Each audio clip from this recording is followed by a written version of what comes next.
Hey, fellow tennis nerds, I hope all is well. It's time for another mixed bag. We're going to look at some sponsorship changes. Cristian Garin, not sure if he's going to play Australian Open or not, but he has been seen with a blade. He's been on and off between brands, but last but not least, spotted with a blade. The new blade, version 9, coming out on February 1st.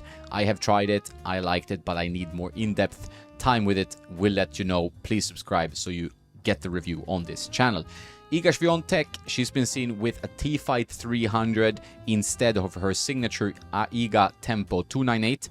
From what I heard, inside sources, not sure if I can verify this, is that it's still the same racket, but it's just that she's now endorsing the T-Fight 300 instead of having the Tempo 298. I think it's mainly because they probably will discontinue the Tempo 298. Feels like a bit of an unnecessary line. You can make the T-Fight 300 the signature model. It's a very good racket that as well, so that makes sense. Is Iga the favorite for the Australian Open on the women's side? Let me know in the comments. I think so, but there are many good competitors in that field like Sabalenka, Rybakina, Goff. Roberto Bautista Agut was a top 10 player a few years back. He has gone now from Lacoste to Mitsuno Apparel. That's the latest I have on him. Brazilian star Beatriz Haddad Maia has gone from Homa to A6 in an announcement. You might have seen Stefanos Tsitsipas on the Functional Tennis Instagram page where he's testing new red strings. I actually messaged Stefanos and it was Petros strings. Petros was testing, I think, the new infrared element from Luxelon, and I hope to get Petros on the podcast. We have talked about that a few times and he's keen to come on, but he's playing a lot of tennis, so it might be a time restraint. So Petros, if you watch this, get on the podcast. It would be fun to talk to you. I know you are a busy guy, as most professional tennis players are. So it will be interesting to see how Stefanos does in the Australian Open this year, but he's going to be playing with his standard setup, no infrared strings, although they might be good, I don't know. Daniil Medvedev has been testing a new hybrid setup. It looks like a poly-poly, maybe it's the Racer Code White and his new Racer Soft that he's combined now. Maybe it's a multi-filament, although it doesn't look that way based on pictures, but pictures, they don't tell you the whole story. He's maybe testing to get a bit of a softer feel. We have so many players now struggling with the arm problems, elbow, wrist, shoulder, and they all pretty much complain and point to the balls. And as you know, balls are changing every tournament, different bounds, different court, different conditions, different everything. Players are using polyester strings, they're hitting harder with more spin. It's just becoming a more physical, demanding sport, and they're falling apart. It's so tough to stay healthy and injury-free as a tennis player these days. So now ATP, they're looking into adjusting this. It's not an easy solution. This is like obviously sponsor run, so they need to find like a more long-term solution. They're looking into some other changes in the scheduling so they don't have late matches. So that's also going on. I think that makes sense. They need to listen to the players. We have the ATP Player Council for that, but you know, also the social media buzz that's been happening around the balls is something that they must look at and say, hey, we need to fix these guys, because it's not great PR for the ATP at this point. Talented Croatian player Dino Prismic, I hope I got that right, is now with the Blade V9. Before he was with the Pure Aero. I don't know if it was the 98 or the 100. It's hard to tell in images, as I said before.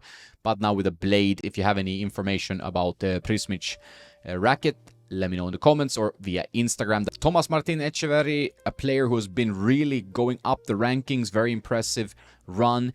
Sponsored by some nice looking K-Swiss apparel, but now also with a new racket. Not K-Swiss racket, they don't make rackets, but he's gone from his Head Speed TGT 301.4, that's the same mold that Yannick Sinner is using, to Percept. Is it a 97? We don't know. Cosmetics says 97. It could be a 97 DH, whatever. But it's obviously a 97 mold then with his customization. I thought it would make more sense for him to go to a Percept 100, whether it's the 100D or not. But judging on the paint, it's a 97. But then with pro players, as you know, it's hard to tell if what exactly is going on under the cosmetic. And one of the hardest things to tell in pictures and video is head size. The margins are so small, it's almost impossible to tell it. So not sure what he's using exactly. You might know that. Let me know in the comments. Sebastian Korda is now no longer with a blacked out racket. He's instead with this new green. Obviously the pro player paint, which is usually glossy, they can get matte or glossy, looks a bit different than the retail color, but it's a version 9 blade coming out February 1st. He's playing with an older blade Pro Stock. I'm guessing with the 1819 pattern. I did try a Pro Stock 1819 pattern on the channel before.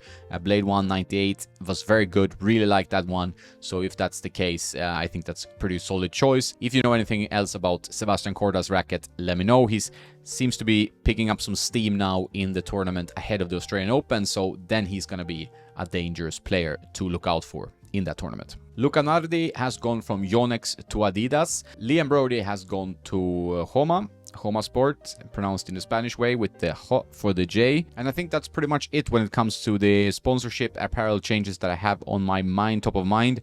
We might see more as the Australian Open kicks off. We're going to see a lot of green Wilson Blade V9s. And we're going to see some new head speed cosmetics, review on the channel, blade to come. I will also be breaking down the draw and looking a little bit into some very, very exciting blockbuster matches starting this first Grand Slam of the year. It's going to be an exciting one. That's what I feel. That's what I hope. Everybody's very excited about getting tennis on the highest level started again. So really look forward to that. If you have any comments on who you think will win on the women's and the men's side, put them in the comments below. Otherwise, look forward to my predictions video that's coming pretty soon. As always, on tennisnerd.net, you find the latest news, gear updates, and other things. So check that out daily so you don't miss out. That's it for now. Have a nice day, and don't forget to play some tennis.